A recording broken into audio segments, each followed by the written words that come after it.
the entire team at CNBC TV 18, all the members of the audience and the audiences of the network 18 across the world. Good evening. Well, I'm delighted to be part of this conversation on a subject which is close to my heart: equality, justice, and empowerment. I laud the choice of this ever so relevant subject for the conversation this evening. The irony of having a man as a keynote speaker for an event focusing on issues facing the women of the country is hardly lost on everyone, least of all on me. But the issues that concern women today are broader issues facing our society. They will determine the kind of society we envision for the future. Issues of safety, equality of opportunity, dignity and empowerment are not subsets that ought to be discussed in silos. Every one of us in the country has to be a part of this conversation. Talking about women's rights is not a woman's thing. It's about all of us to engage in serious conversations at evenings like these. The perspective that women bring to this table is indeed irreplaceable. No amount of learned wisdom about the world can replace the insights of women who have shattered many a glass ceiling. By the way, Maithili Thakur is one of my personal favorites. Some of life's most valuable lessons that I have absorbed have been from women colleagues and co-workers. And like all Maharashtrian homes, in a home which has been dominated by women. I do not attempt to fill those shoes, or for that matter, the learning experience which I have learned and continue to learn from my best friend, my wife. But I do believe that heads of institutions, thought leaders, and citizens of this country cannot shrug responsibility. Conversations such as these are not only about women, but about the ability of our systems and social structures to design a more equal, humane society. Equal participation of women in governance, policy, and leadership roles is positively linked to better development outcomes. When we either create or fail to address barriers in the path of women, we are jeopardizing our quest for a better society. Indifference is no longer an option. Before we adopted the Constitution of India, the Indian Women's Charter of Rights was drafted by Hansa Mehta. She was an activist, a diplomat, and a member of the Constituent Assembly, the body tasked with framing the Constitution. Hansa Mehta was a feminist who famously argued that references to men could not be used as a synonym for humanity. Article 1 of the Universal Declaration of Human Rights now states that all human beings are born free and equal, rather than all men are born free and equal. Earlier this year, on the International Day for Women in Diplomacy, the President of the United Nations General Assembly, Dennis Francis, wondered whether the Universal Declaration of Human Rights would be truly universal, but for Hansa Mehta's insistence on this replacement of terminology. Mehta's 1946 charter was a prescient document. It envisaged women's rights to limit the size of the family, recognition of women's work as homemakers, and demands for creches for working women. Several decades ago, my mother took me to a Marathi stage performance titled "Ai Retire Hote." The mother retires from life, and she would always threaten me, "Ai retire hona rahe."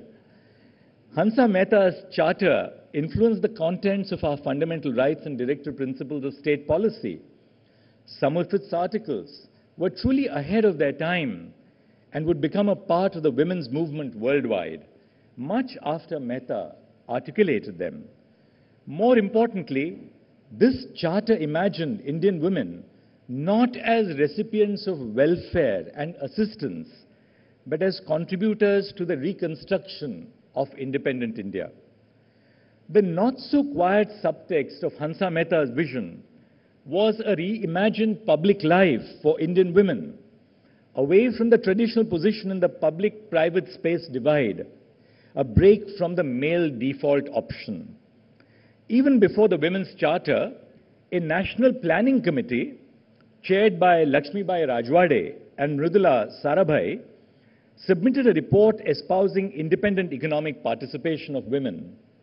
The committee recommended women's control over earnings, the treatment of women as independent economic units, separate from the family, and consideration of domestic work as economically valuable.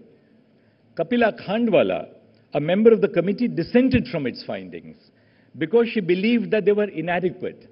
She hoped that in the future planned society, what would count and count alone will be the individual personality of each woman. What that simply means is this: accept every woman for what she is. The labor force participation of women is 37%. The contribution of women to the GDP is 18%. We have not exactly met the pre-independence hopes about women's economic participation. A part of the reason is the continued gendered allocation of domestic labor. Even as women are entering the workforce, they are never divorced from the domestic realm. They must simultaneously juggle domestic and caregiving chores. They are doubly burdened, almost as a penalty for transgressing the domestic threshold. Besides domestic work being unaccounted for in economic terms, it obstructs women's ability to hold on to paid work or to take on greater professional responsibility. Reports now indicate that gender disparity in employment is on the decline, and women's salaried employment is set to increase. We hope that this would bridge the gender gap in earnings significantly, if not eliminate it entirely. Gender equality is not just a function of statistics, but a function of the lived realities of women. This also applies to assimilate traditionally excluded groups, such as persons with disabilities and transgender persons. Our expectations from these groups are heavily based on the stereotypical understanding of their supposedly innate tendencies. We fail to appreciate them as individuals. As women break rank and enter professional workspaces traditionally dominated by men, they are expected to act like men. Ironically enough, they are also tacitly expected to act like women, act their part, lest they upset the code of womanly conduct. Paradoxically, women may run the double risk of being labeled as demure or shrill, depending upon the assessor's stereotypical understanding how women, quote unquote, ought to behave. Rewards and prejudices are entirely delinked from the caliber of the professional and colored by her gender identity alone. As she navigates this tightrope, constantly pitting her capability against perception, she must do so unsupported. For a large part of their lives, institutions have operated in an information deficit about the objective abilities of women. Women traditionally were not a priority in institutional design across the world. Even as they break into elusive and exclusionary spaces, women are met with institutional apathy at best and hostility at worst. The result is high attrition rates and professional stagnation in entry-level and mid-level roles for women. The World Economic Forum flags what is known as the male leadership blueprint, which refers to a set of masculine attributes that are associated with effective leadership and how this idea may well be contrary to reality.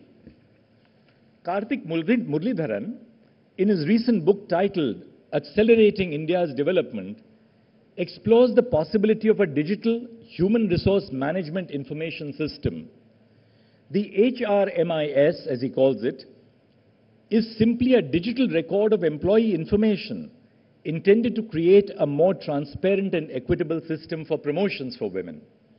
Muralidharan notes how mentorship and networking opportunities elude women and disadvantaged groups due to their inability to participate in social spaces outside of the office. His proposal hopes to build a diverse pipeline of leaders across India, within public systems, providing a level playing field where social networks are largely made redundant. The key question is, how do we provide women a level playing field? Our experience with the district judiciary is unique and resonates with similar objectives and network-agnostic mechanisms. Our district judiciary is recruited through a three-step examination process, which resembles the format for entry into the civil service. We have seen an increasing intake of women civil judges through these exams in recent years. 58% of the total candidates in Rajasthan in 2023, 66% of the appointments in Delhi in 2023, 54% of the appointments in Uttar Pradesh in 2022, and 72% of the total number of judicial officers appointed in Kerala are women. What this tells us is that once you liberate women from the network of patriarchal social attitudes and provide to them a level playing field on the basis of equality of opportunity, they not only compete shoulder to shoulder with other segments of society, but are far ahead of the curve. But unfortunately, even a measurable show of skill does not guard against the erasure of women's achievements in areas beyond this normative framework. In 2013, Andy Murray, the British tennis player, was congratulated for ending the 77-year-long wait to clinch a Wimbledon title. Well, Virginia Wade, a female British player, had won Wimbledon as far back as in 1977, but nobody thought of her. He was simply congratulated for being the first to win 2 Olympic tennis gold medals. What they lost in the bargain was that both Venus and Serena Williams had won 4 Olympic gold medals each.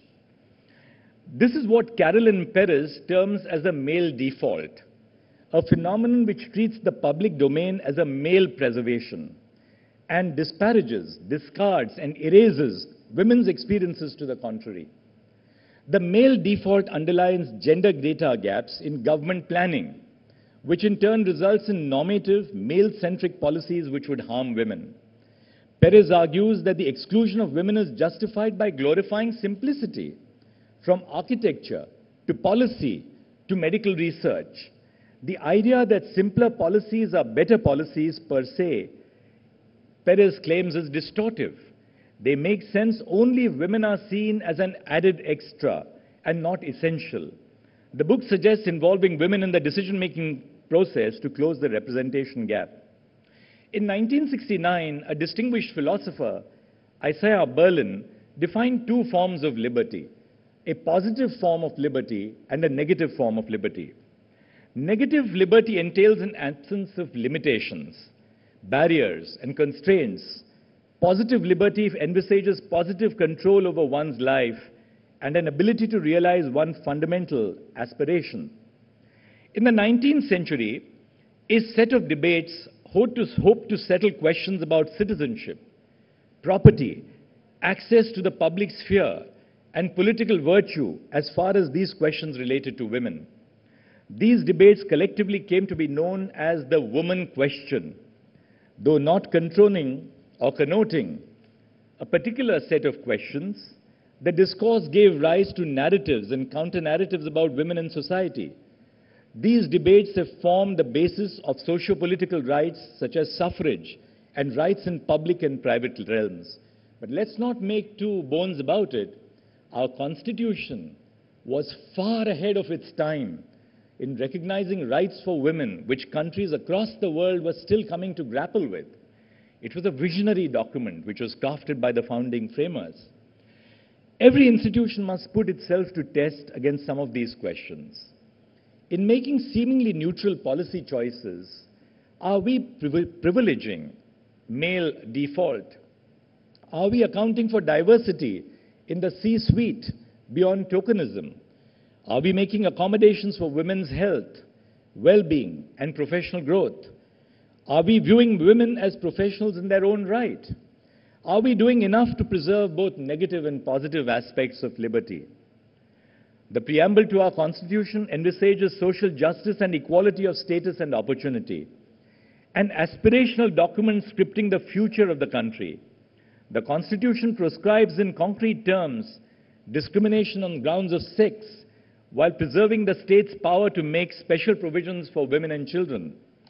Non-discrimination on the basis of sex, equality before the law, and equality in matters of public employment broadly form the foundational principles of the guarantee of equality of opportunity and status. There is no dearth of substantive and procedural legal provisions targeted towards protecting the interests of women in public and private situations. But good laws alone, including stringent laws, do not make for a just society.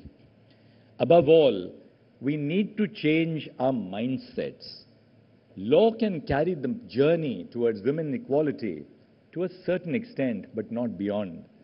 The mindsets must move from making concessions for women to recognizing their entitlement to lead lives based on freedom and equality. As women have been clamoring in the recent past, we do not want a concession in terms of our security at our workplace. We just want equality of opportunity, which recognizes that, like every other element of the workforce, we're entitled to safe and secure conditions of work. We must zealously guard against apparently protective laws, infringing women's liberties and choices. For instance, laws which prohibit women's employment in establishments where liquor is served. In Anuj Garg versus Association of Hotels, the Supreme Court struck down such a law as it gave expression to oppressive cultural norms which were contrary to the autonomy of women. We must foster institutional and individual ability to look beyond the male default. Women are still having to justify choices in ways their male counterparts are not required to justify. Their access to resources, basic resources such as education, employment, and advanced resources such as mentorship and social capital are checkered. While legal goalposts do afford substance to the constitutional guarantees, they do not exonerate our institutions. Martha Nussbaum, in her book Sex and Social Justice, argued that all human beings, regardless of gender, have a dignity that deserves respect from laws and social institutions. Injustice persists despite and beyond laws. Laws themselves are not empowering. They are a step in the direction of social change. The change lies in a more deliberate, long-drawn, and persistent process led by the people who constitute these institutions. As Dakshayani Veludhan presciently remarked, the working of the Constitution will depend upon how the people will conduct themselves in the future, rather than the law alone. For those of you who don't know about her, Dakshayani Veludhan was one of the 11 founding mothers who signed the final draft of our Constitution. All of 31 years of age, Veludhan was also the only Dalit woman in the Constituent Assembly. Standing at the intersection of caste and gender, Veludhan was a force to beckon with and held her own views independent of, sometimes even contrary to those of her more senior counterparts. Therefore, in conclusion, the foremost inquiry a just institution should make is this: are our systems and structures conducive to inclusivity, and are women supported in making unconventional choices that may not be socially sanctioned today? The Constitution guarantees the choice to opt for the conventional and the unconventional alike. Remember, in the 1960s, for a woman to become a fighter pilot on an Indian Air Force supersonic aircraft was an unconventional choice. It's conventional today. And that's what's changing our society for the better. The Constitution therefore guarantees the choice to opt for the conventional as well as the unconventional. Before we regard any choice as unconventional, wait for the moment to pass. Tomorrow, a new future unfolds in reimagining what it is to be a woman. Thank you very much.